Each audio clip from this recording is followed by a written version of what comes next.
আসসালামু আলাইকুম। আশা করছি যে যার অবস্থান থেকে ভালো থাকবেন। আলহামদুলিল্লাহ আমরাও বেশ ভালো আছি। আমরা যারা ঢাকা বা ঢাকার বাইরে আছি তারা মোটামুটি ভালো আছি। কিন্তু নোয়াখালী, ফেনী অঞ্চলের লোকজনের জন্য ভীষণ খারাপ লাগছে। তারা ভীষণ কষ্টে আছেন, যে কষ্ট বর্ণনা করা যাবে না। টিভিতে বা বিভিন্ন চ্যানেলে তাদের খবরগুলো দেখে ভীষণ খারাপ লাগছে।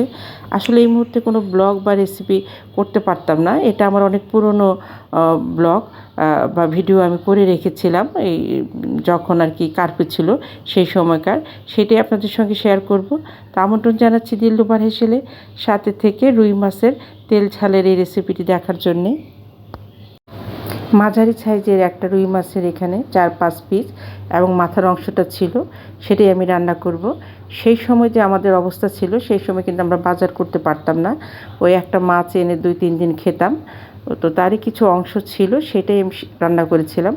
আর মশলার জন্য আমি বেশ কিছু পেঁয়াজ, 1 চা চামচের মতো শুকনো মরিচের গুঁড়া, 1 চা চামচ হলুদের গুঁড়া, 1 চা চামচের মতো ধনিয়ার গুঁড়া, আমি এটাকে পানি দিয়ে খুব ভালোভাবে ব্লেন্ড করে নিব।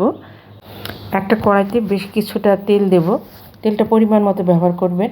এখানে আমি জিরা এবং কালি জিরার একটা ফোড়ন দেব। এই ফোড়নটা দিলে তরকারিতে খুব সুন্দর একটা ফ্লেভার যোগ হয়, খেতে বেশ ভালো লাগে। আমি ফোড়নটা জাস্ট ভাজা হলে এমনভাবে ভাজবো যাতে পুড়ে না যায়। পরে ব্লেন্ড করে রাখা মশলাটা দিয়ে খুব ভালোভাবে একটু কষিয়ে নেব। মশলাটা ঠিক যখন কিছুটা কষানো হবে, সেই সময় আমি এখানে 2 চা চামচের মতো আদা রসুনের পেস্ট দেব। ইচ্ছে করলে আপনারা আদাটাকে স্কিপ করতে পারেন, কিন্তু আমি মোটামুটি সব তরকারিতে একটু আদা খেয়ে থাকি। মশলাটা খুব ভালোভাবে কষানোর পরে আমি এখানে জারটা ধুয়ে পানি দেব এবং মশলাটাকে খুব ভালোভাবে কষিয়ে নিব।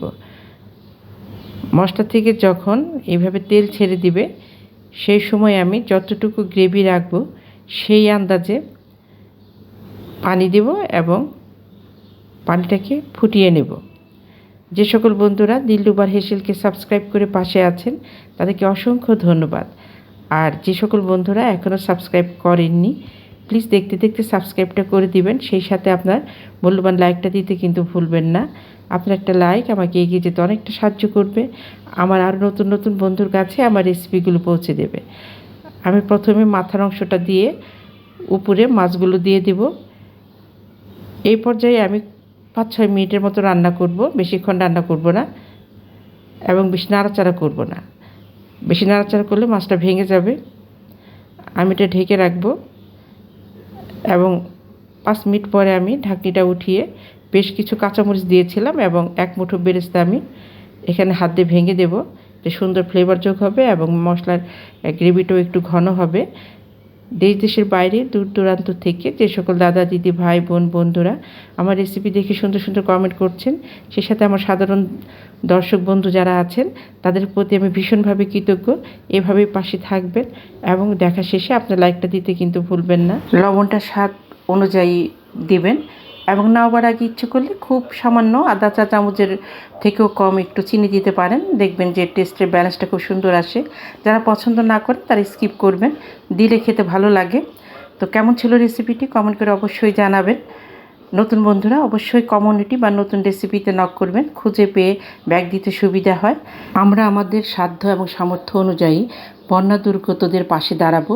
ইতিমধ্যে অনেকে দাঁড়িয়েছেন, তারপরেও আমরা আমাদের অবস্থান থেকে যতটুকু পারি তাদের জন্য সাহায্যের হাত বাড়িয়ে দিব।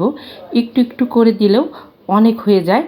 ফেনী নোয়াখালীর অনেক বন্ধু আছেন যারা দেশের বাইরে থাকেন, তাদের পরিবার পরিজন ফেনী নোয়াখালীতে আছেন, তাদের জন্য তারা ভীষণভাবে চিন্তায় আছেন। তাদেরকে বলবো আল্লাহ ভরসা, আল্লাহর উপর ভরসা রাখেন। আশা করছি আপনাদের পরিবার পরিজন সুস্থ ভালো আছেন। নিজে ভালো থাকবেন, অন্যকে ভালো রাখবেন। আল্লাহ হাফেজ।